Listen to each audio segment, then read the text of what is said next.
we did it. This is Olivia with Beauty for Ashes in Nepal. Hi. And we have been trying, you might have popped in 2 weeks ago, we've been trying to make a live connection with them work. And it's been hard. The nature of just technology, third world countries, weather, all the things. And here we are. So can we all just take a minute to say, woo woo! So I am thrilled. So when our last live didn't get to work, I got to just have the chance to chat with Olivia. We didn't have a screen time, but we chatted and it was so inspiring, you guys. It was the reminder of why we do the work we do. The work that Beauty for Ashes is doing is beautiful, it's powerful, it's impactful, it's just everything. And so I cannot wait for you guys to hear from Olivia. It was the perfect reminder of, there's so much, there's no shortage of cute stuff out there to buy. But when we buy these things, we're investing in those organizations. And when we buy from cute things from companies like a Beauty for Ashes, we are investing in the work they're doing, in the stories they're creating, the opportunity they're creating, and the women whose lives they are impacting. And it's really exciting to get to wear cute jewelry and be a part of these incredible stories. Yes. So, and also I want you guys to know, you might be thinking, well, why does it matter? Are we really making a difference? So last year, your guys' purchases through Bought Beautifully provided an entire year of salaries for one of these women that Olivia is going to tell us about, plus another 3 months for another. So it does matter. And every single purchase you make does create these opportunities for these women. It does impact lives. So thank you guys for being here. Thank you for shopping beautifully. Thank you for supporting this work. I am going to let Olivia, why don't you just take it away, tell us about a Beauty for Ashes. But really quick, if you are a young woman, you need to stay until the end of the conversation. We're going to talk about a Beauty for Ashes. We're going to talk about Nepal under COVID. And then I'm going to have Olivia tell us a little bit of her story. And it's inspiring, guys. If you have ever felt like God has put a call or a dream or desire in your heart, but you're not quite sure how it looks, I think hearing her story will be really encouraging for you. So stay through the whole part. Okay, take it away, Olivia. Tell us about Beauty for Ashes. What's your mission? Tell us your work, a couple impact stories. Go. Yeah, well, I'd love to tell you guys that we actually celebrated our 12th birthday today. Happy birthday! I should have had cake. You. We had some treats and some chicken meat, which is actually a big deal here, and played some games. And one of the questions, I just sat down, and I'm actually the third director of Beauty for Ashes, and I looked at all the women who work for me, one of the 35 women that you guys helped support in last year, and said, hey, what makes you feel like really proud of the work that you do here? What makes you want to tell people that you work at this company? And I was just in awe, because they tearfully shared over and over again how much it was actually the community of women around them and the support they got from being inside of the business from one another, and knowing how much love had been poured on them, even from outside people that had really impacted their lives and had changed their lives and given them opportunities. And I just was like, this is why I show up every day. It's because I know these women. I know their stories. I love walking alongside of them. And by purchasing an item, you really are a part of that. So I feel like, you join our whole story. And so as I share, I just want you to know you're a part of what we do. So yeah, this is actually a great picture. We really want a Stewart community. It's one of our core values, is to celebrate and bring in joy into the workplace. So 2 of our women had their daughters having their first birthday on around the same time. So we all celebrated together. And one of the things you do in Nepali culture is smear the cake on their nose. Oh. And so that's a key value for us. We are currently 35 people strong, 35 Nepali staff strong. We've been around for 12 years. About 2 years ago, we decided that we didn't just want to be a part of taking women who had a lot of needs, or like people coming out of, a lot of times coming out of trafficking situations into our company, but we also wanted to go and look at what preventative work was supposed to be. And so we started a village office. It is a 6-hour drive and a 2-hour hike up a mountain to get there. And you can show the picture of our 2 guys. This is two of our guys, and they can actually carry probably about 100 pounds on their back in those baskets straight up a mountain. And we currently have them putting sheets of metal inside their baskets. And this is like, it's a big sheet of metal. And then they take a 2mm saw, which is about the width of my necklace chain, actually. And they're hand cutting all of our designs and everything we do. Even my earrings, they hand cut the circle and then they hammer the top and wrap beads around it. And so it's not just like a simple product, but it's something they really take time doing and making beautiful. And it's quite the process to get there. The one thing I've been reflecting on is just like how love calls us to do things differently, you guys. And this is not a typical business model. This is going the distance to show love, to drive 6 hours, to hike 2 hours, to bring hope and opportunity to these women. Like, that is exciting. And that's amazing, because what other opportunities would exist for these women otherwise? Yeah. And yeah, it's just such a joy to be a part of that process. And you can see these guys, they're hiking up the mountain for us. And one of the things that we've really learned by doing this very non-traditional business model of, we don't even care if you're not accessible by road.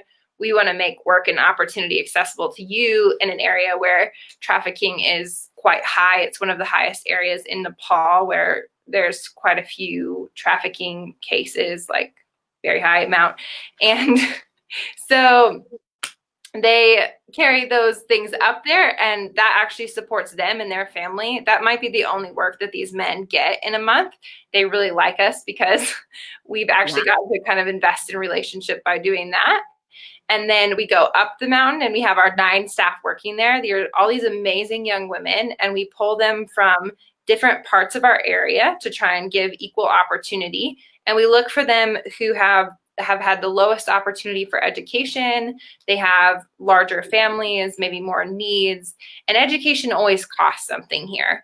And so women often end up less likely to get an education because when they're married, they join their husband's family, and so they don't support their current, like the family they grew up in. And so we try to take women who maybe only were able to go to like grade 1, 2, or 3 and didn't go past that, didn't have other opportunities. And they just love the community. They love showing up there and just having time with other women, getting to talk as they work and getting to grow and learn. And we've just seen how much it actually influences the community as a whole. You can put up a picture of the painting. Oh, yes.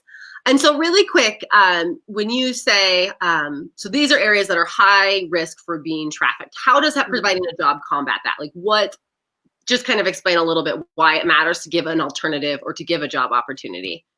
Yeah, so we work in a district in Nuwakot where they would say probably actually 1 person per household is been trafficked or missing, which just breaks your heart. But the situation is generally that they have a low amount of education, which means there's not a lot of opportunity to go and look for work in other areas. And in their actual area, they mostly survive on subsistence farming. So they have, they're having like 6 feet wide areas of ground to plant because they're up at the top of these mountains. So they carve out about 6 to 8 feet deep and they plant corn, and that's what their family lives off for the year. And so I feel like when they have a hard year, they don't know what to do. And this has become one of the things, is saying like, oh, well, let's send our daughter to go have a job somewhere else. But it ends up into this abusive situation where it's not helpful. And so what our goal is to go, like, what family, like what girl do we think has the best chance of thriving if we help to provide a steady income to her family? And it's been amazing to watch. Even some of the girls saved their entire salary for 3 or 4 months in a row and just lived off what their family was growing. And then when planting season came around, they actually supported their entire family to go buy seed and equipment to go plant whatever they needed to plant this year. And so it's really been encouraging to see the different ways that they're using it, and to even help just do small tasks and big tasks. Some of them are saving for a lot bigger opportunities, but we love to just see what they're doing with having that steady work opportunity.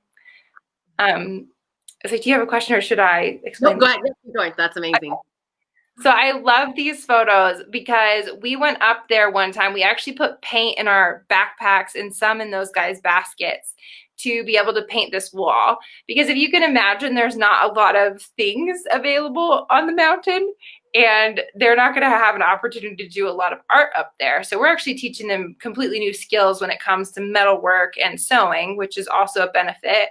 And we'll teach them, some English skills. They speak a third language, so we'll teach some Nepali skills. But I love the things that we would consider not necessary. We're not meeting a need when we ask them to paint a wall beautiful colors. But it's such a fun thing to just open up, like, let's do an art activity, and it's the first time you've held a paintbrush, but we really want you to be a part of this.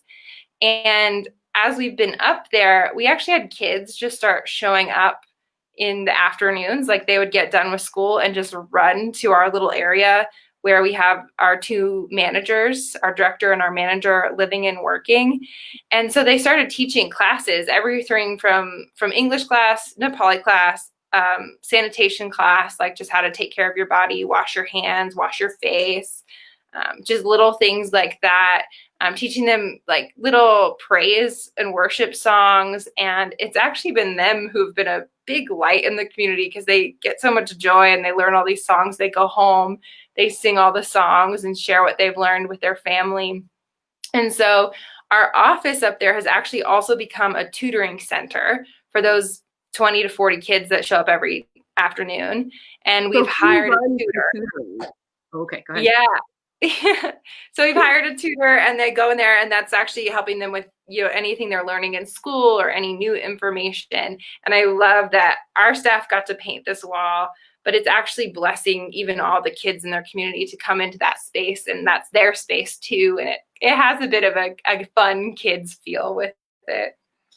Yeah. I just have to pause and say, and one of our friends just said, first time art projects, but how amazing. I mean, we are so blessed. We think of just how much stuff we have, but I don't even remember the first time I held a paintbrush. It's just something I take for granted, but realizing like that is an opportunity. That is a gift that some people might not see until they're an adult. Yeah, so powerful.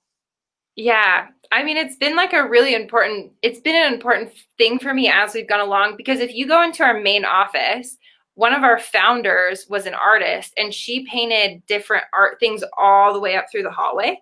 And so it's been like a key value of like, we can speak through what we create.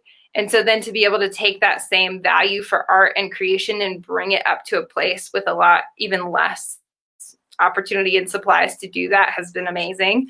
And even to do that through the handcrafted goods. So saying like, you're really creating something that expresses you and your abilities and what you can do. So I love it. Okay, yeah. So to clarify, in case anyone missed, you guys have your office that is up in, tell us, like the rural Himalayas, right? Yeah. And then you have your office in Kathmandu. Tell us a little bit about Kathmandu. Yes. So Kathmandu, we have 26 employees right now. That's where I'm usually working every day to day. On a day-to-day basis. And some of those staff members have actually been with us from the very beginning. And from the very beginning, it was actually a woman named Ellen who was working in transition homes for women who've experienced human trafficking. And when she was working with them 12 years ago, human trafficking was just beginning to kind of hit the spotlight.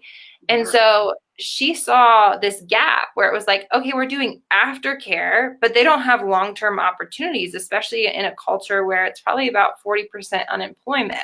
So what is their future? And she just really felt like Isaiah 61 was highlighted to her, which is, I'll give you a crown of beauty for your ashes.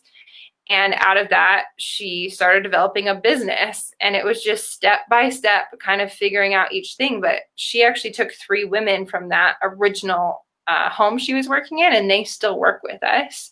And we've since then obviously just keep hiring just a little bit at a time and keep growing our community of women. And it's been amazing to watch the growth and to know so many of them came in not knowing how to sew, feeling super uncomfortable, not knowing how to do metalsmith, feeling like, what am I going to do? Can I even do this? And their confidence just grows and grows and grows. Or recently we hired someone in the last year and a half, and I don't think she'd ever had an official birthday or birthday cake. And so we love to celebrate birthdays. We'll give like birthday cakes to our staff. And we gave her birthday, and she just like completely broke down crying. And I was like, oh my gosh, have we done something wrong? But it was actually just the joy of like, getting to be celebrated in that moment. And so that was really encouraging to me. Absolutely. Yeah. It's So just I'd like seeing them as full humans and in loving every part of them. Oh, yeah. Yeah. It's like being a part of the whole picture. yeah. So you can actually show the picture of Sunita working. Yeah. Maybe we could do both of them. Yeah. I feel like so many people, you want to know that you're getting an artisan crafted good. I want you to know, that there's love. Like, you guys send love to them by buying the product, but like they also want to send their love back through what they're creating. And so this is her, she's filing the Metalsmith product. And so they take these little 2mm saws, they cut them like that. That courage was hand cut. Mm-hmm. And once the piece is cut out, they have to file all the edges and sand it. And then we go through a cleaning process. And then once it's all cleaned and settled and done, then we can start packaging it and sending it to you. So she is going through the process right there of actually filing everything down so it's smooth and looks nice and gets closer to our final product. The other picture of her didn't upload, but you guys, I will put it in the comment section at the end of this. She's just beautiful. You see the joy and beauty radiating from her face. So I will add that one because you guys are going to want to see face to face some of the women that you are supporting. Yes. Yeah. So a little bit about, unless you were going somewhere, but what is a typical day in one of your artisans' lives? Yeah. Right. Pre-COVID, and then we can talk about COVID too. Pre-COVID, what it was like. That first, and then Yeah. So actually, people wake up pretty early here. They probably wake up about 5 a.m. and they make themselves a cup of milk tea, and they drink that. Probably several of our women have families or they have children at home, so they're spending time with their kids early in the morning, and then they eat like maybe a rice and beans type of dish a little bit later in the morning. And then several of them can walk to work. We're within walking distance. Everybody in the village walks. A few of our women have been able to afford scooters or are farther away, so they ride the bus to work and they come to work. And we open the day with doing a little bit of starting work for about a half an hour. And then we all come together in a big group and just have a time to share and have fellowship. And after another half an hour, we go back to work and they are sewing, hand cutting things. They work in little like groups, little pods. So they have maybe like 6 people in a little group in each area, and on different floors or in one floor in the village office. And they work until about 1 o'clock, and then we provide lunch. That's actually a very common thing in Nepal, is employers are expected to give a lunch in the afternoon. So we have one cook on staff, and she makes lunch for everybody and helps clean. And so she'll make another very traditional Nepali meal, and we'll all eat together for half an hour, and then we go back to work until 5 p.m., and then we shut down at 5. Okay. Yeah. And is it 5 days a week? It's 5 days a week. Yeah. Okay. 5 days a week. Beautiful. Okay, and so then tell us a little bit about what has COVID-19, how has that affected you guys? What's different now? What's going on in Nepal? Just kind of tell us everything. Yeah, it's been a wild time, in my opinion. We were told to close our office probably about March 20th, but the official lockdown or nobody moved from your area came on March 23rd. So on Friday, on March 20th, I was like scrambling, how do we close the office? But it felt like a zombie apocalypse. Like, I came back later because I realized we had plants in the office that were probably dying. And people had just left like coats and things like all over their chairs. Like, no one was expecting that they wouldn't come back on Monday. And Wow. so, yeah, it was completely like, okay, you can't open an office again. But it was already like 5:30 on a Friday. So we had no clue we weren't coming back. And then Monday they issued like a full lockdown, which for Nepal meant nobody could drive. Nobody was supposed to walk. Everybody should stay in their homes except to buy food. And in Nepal, we don't have big grocery stores. You have very like small stores that have like your vegetable store, your fruit store, your rice store, your meat store.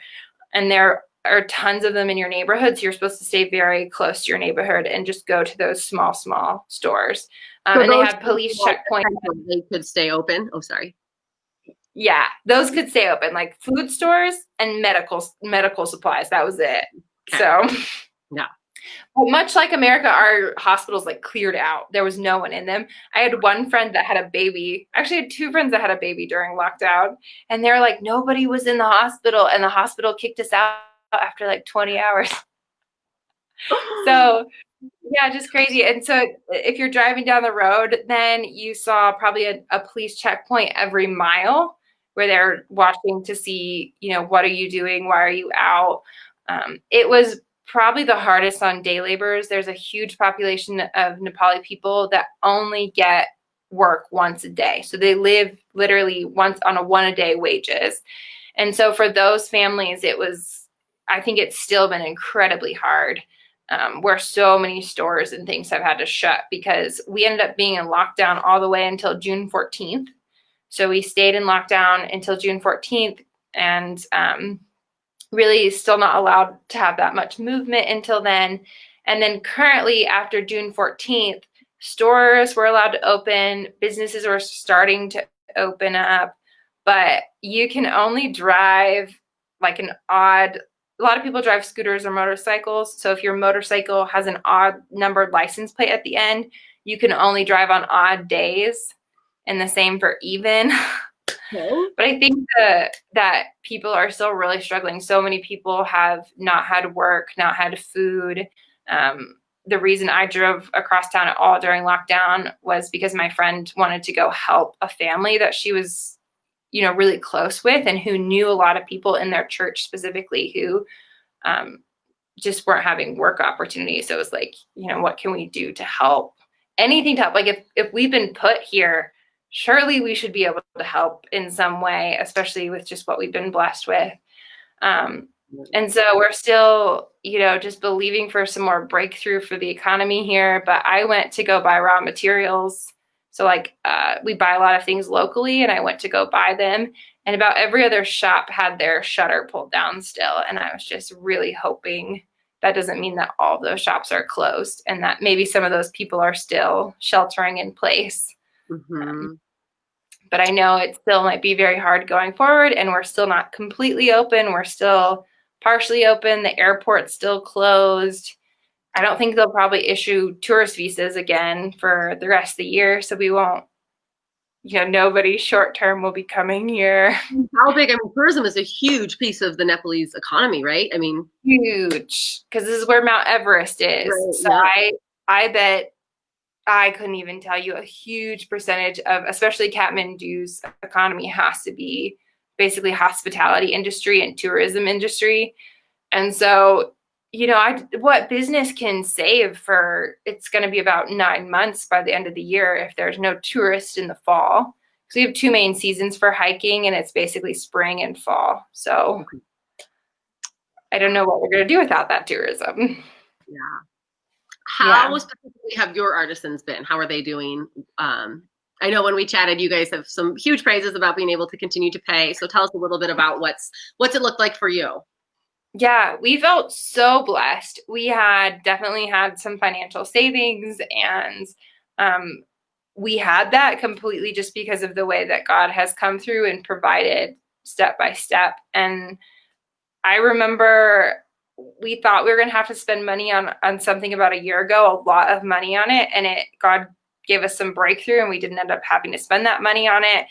And I remember thinking this is such a gift and wondering what we would invest it in. And I think God just knew we needed it for this season and for now. And so we had enough saved that we had 3 months where we couldn't even open our office, and we were able to keep paying our staff throughout that to help support them, their families, and even some of them were trying to help feed some of their neighbors, and that's just them being amazing. And so I just felt so blessed, God just knew we're going to need that, and they were supported. They were really bored. They really missed community, but they were okay, and that mattered more to me at the time. Absolutely. Oh my goodness.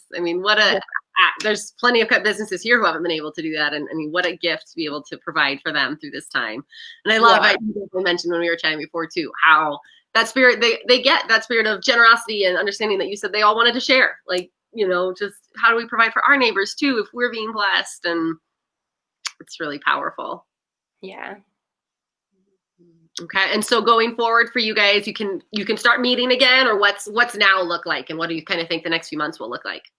Yeah, we're meeting again. We're definitely a lot slower as a business as a whole, not having like a lot of orders come in, but it was just amazing even to have everybody together today and to be able to celebrate our 12th anniversary and go like, I'm just so glad these people are in this room right now and that we have this opportunity. It's still hard for a few women there's daycares aren't open, public transportation there's no buses, which is so important in the city setting. And we actually close our branch office, our village office for monsoon because they're planting and it becomes a little bit dangerous to go up and down the mountains. So they're okay for right now. We kind of set them up to be closed for another month. But for our office, we still have a few women that are struggling to either have someone take care of their kids or get to the office. But we're so thankful they can come and that it's an option. We're just trying to find more ways to keep them busy in the meantime. So we're working on some new designs and believing for some more orders to come in. And for we have these earrings, we have a lot below all the Beauty for Ashes products, so we can buy as many as possible, get them some more orders. Show us your new necklace. I know it's a new one, and then we're actually going to be working on a custom product too. But yeah, this is a new one. We have a big world map, but we wanted to do a little bit daintier round one. It's a globe. I don't know if you can see that. It's got all the continents. So you can see, like, I can never believe they cut that by hand, That That's just blows my mind. But that's the new one. Yes, and I'm wearing a few. The tiny turquoise is one of our best sellers. The courage necklace, and then we call these the Atlas earrings, and then we call the earrings that Olivia's wearing the salt and pepper earrings, which they're really fun too. So like I said, I will link all their products below because shopping does make a difference. It does provide jobs and opportunity. And then stay tuned for some new releases to come up too. Yeah. All right. I'm going to ask anyone watching, if you guys have any questions that you would like to ask Olivia right now, go ahead and put them in. Ask them in the little comment section because I can see the comments. And then if not, we'll move forward to talk about you a little bit. But we had chatted with another partner in Nepal a couple weeks ago while we're waiting for comments to come in. And I was just blown away by some of the stats on literacy. So tell it about how many of your women, because I think the stat I read was saying that 35% of women are illiterate in Nepal. Does that seem like a true stat to you? And kind of, is that something you would say is most of the women you work with, can they read and write? Where's their schooling stop and start? And tell us a little bit about that. I mean, in my opinion, women are very vulnerable and very marginalized in this society. Even just basic things like you can't get your citizenship card if you can't prove your paternal father's existence and his citizenship. So if your father doesn't have his citizenship settled, or if he's not in the picture anymore, you're gonna have a very hard time becoming a Nepali citizen. And that kind of applies with education and different things as well. I would say about half my staff is still learning to read and write. We have offered for a long time, like you can do an hour of class if you pay a half an hour of time. So they work until 5:30 so that they can take an hour of language, writing, reading classes during the day. And yeah, I just want to tell you again, like these women are amazing. I have some women who are in their 40s who are saying, I'm going to learn to read and write in my 40s and it matters to me. And I'm just like, you go, girl. Yeah. Get those reading skills. And so, yeah, I would say that seems accurate. And I'm working with even probably a group more likely to lack those skills. And that makes sense. Yeah. Okay. Wow. That's such a heartbreaking fact. Because I can't imagine, I'm watching my kids learn to read and write, and you just see how the world opens up to you, and you never have had that chance to be 40 and just now getting it, Yeah. I love books, and I can't imagine not having the privilege to just entertain myself by reading. Right. Well, yeah. Okay, so I'm not seeing any comments, so let's just pivot a little bit here and talk about you. So how did you end up, I think people will love hearing this, and it was just So cool for me to hear your story. Tell us about you. How did you end up as the director, of Beauty for Ashes in Nepal? Tell us a little bit about your story. Yeah, so I went on a short-term trip actually to Panama when I was 16 overseas. And I just like God just wrecked my heart in that season where I was like, this is what I'm supposed to be doing, which was not my expectation before. And so it was such a dramatic shift where I was like, this is real. Like people need to know who Jesus is, and people haven't always had the privileges I had, I think. It just really opened it up my eyes. We worked in villages at that time where they're living in bamboo huts and have very little access to doctors. And so it's just really opening my eyes. And for me, it was like, this is it. Like, this is where this is the calling. This is what I'm supposed to do. And I did like a YWAM DTS, came back. When I came back from that DTS, I ended up going to university. I ended up going to Huntington University in Indiana. Okay. And it was a great experience, and I grew a lot. I wouldn't take that back for the world. It was, again, not what I had planned at first. I was like, I'm just going straight overseas. So that's not how it happened. And I ended up 4 years getting my communications degree, getting a lot of amazing friends, and really appreciating that time. And as soon as it was over, I was like, now is the time. Now I'm going. It's happening. And I got all set up with an organization.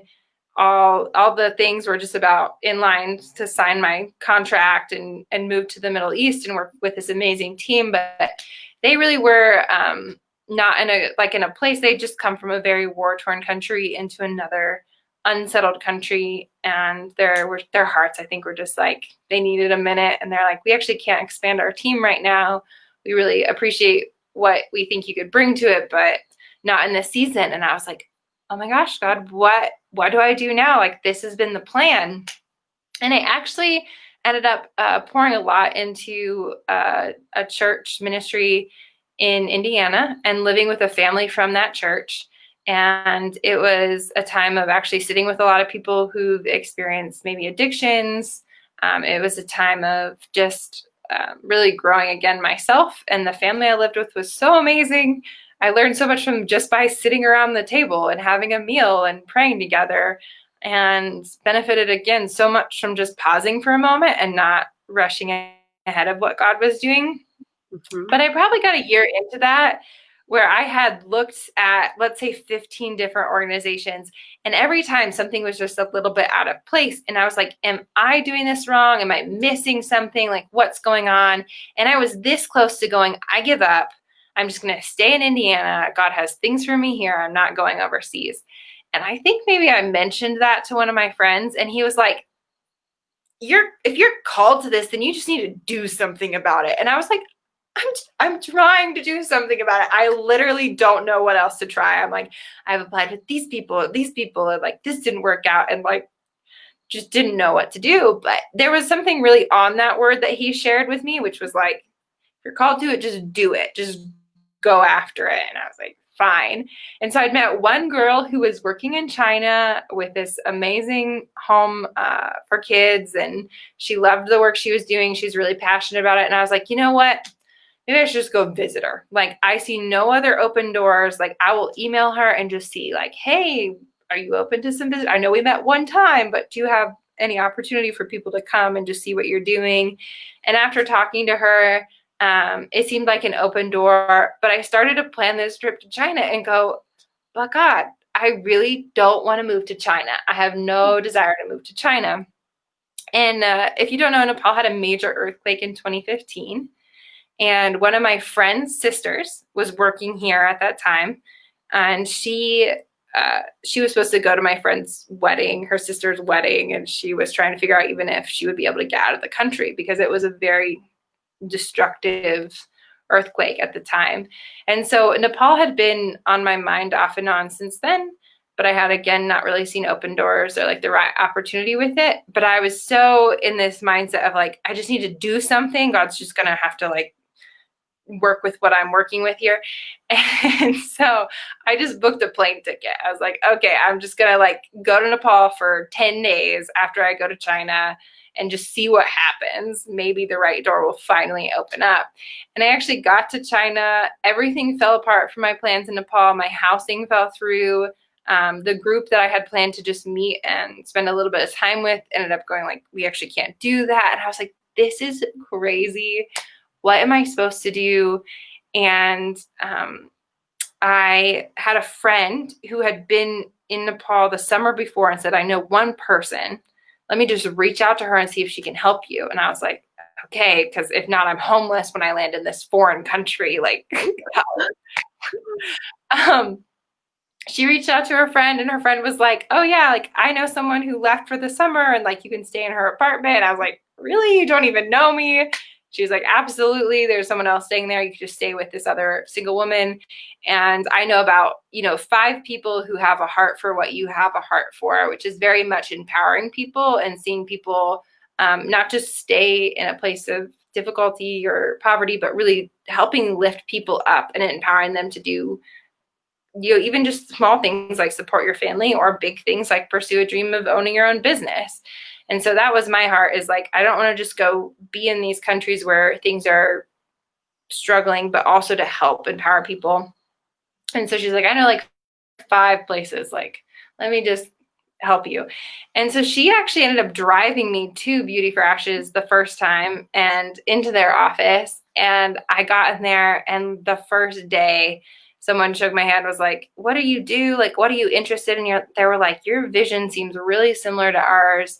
We would love for you just to come be a part of what we're doing. And I was like, open doors? What's happening?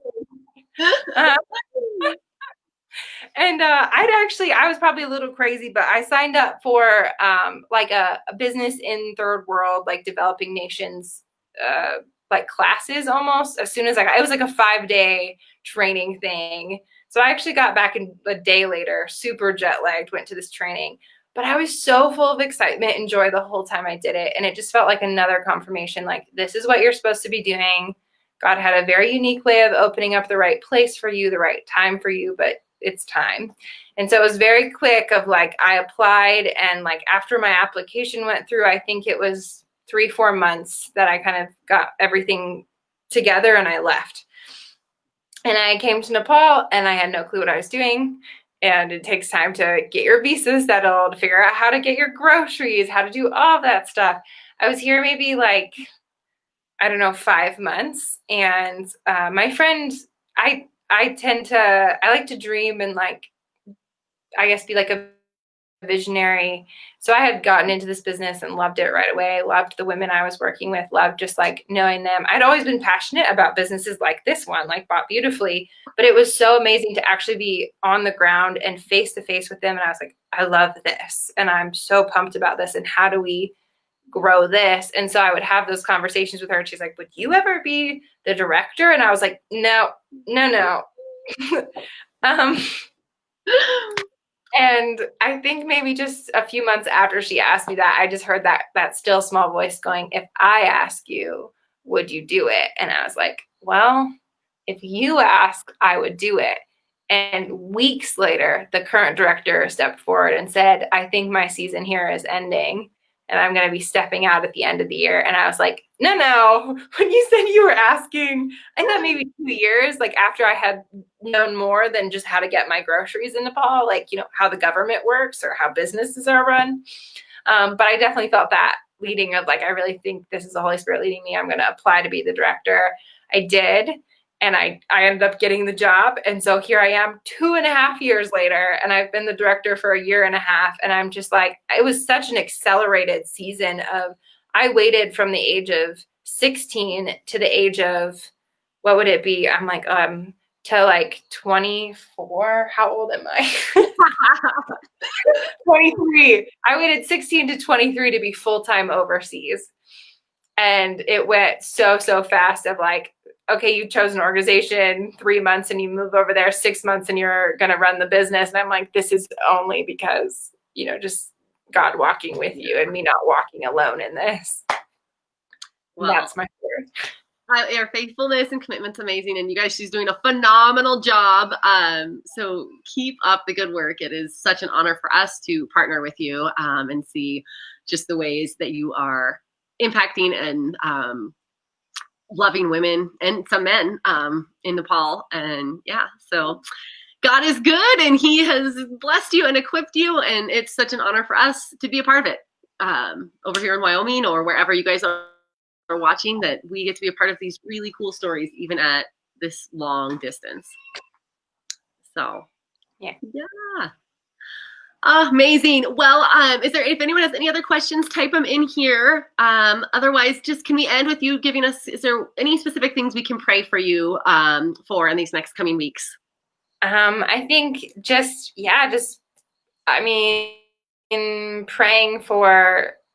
I'm really praying for economies to jumpstart, for orders to come in, but just also for people around us to be able to have opportunities to work again, because not everybody in Nepal is working again. And just really praying, I think, against fear. I know that this situation has been very scary and felt very like there's been a lot of uncertainty for a lot of people, but just believing for peace around the women, and for, regardless of our circumstances, to know like we stand on a solid rock. He's really faithful, and not wanting them to, just constantly feel like everything's unsteady and they don't know what's happened. Like, I think that's very hard for people who've already experienced very unsettling, traumatic situations. So peace, and for economies to go back to normal or just start going back up, and for orders to come in. Right. We will be praying for you in that. And it's just an honor to partner with you in the work you're doing. So thank you so much. Thanks for having me. Yeah. All right. Well, I think that's it. Thank you for joining us. It's so great to chat with you, and hopefully we'll have some more different connections. And like I said, I'll link to products, and we'll be telling more stories about Beauty for Ashes in the next few weeks and months. So stay tuned. All right. Thanks, guys. Yeah. Bye.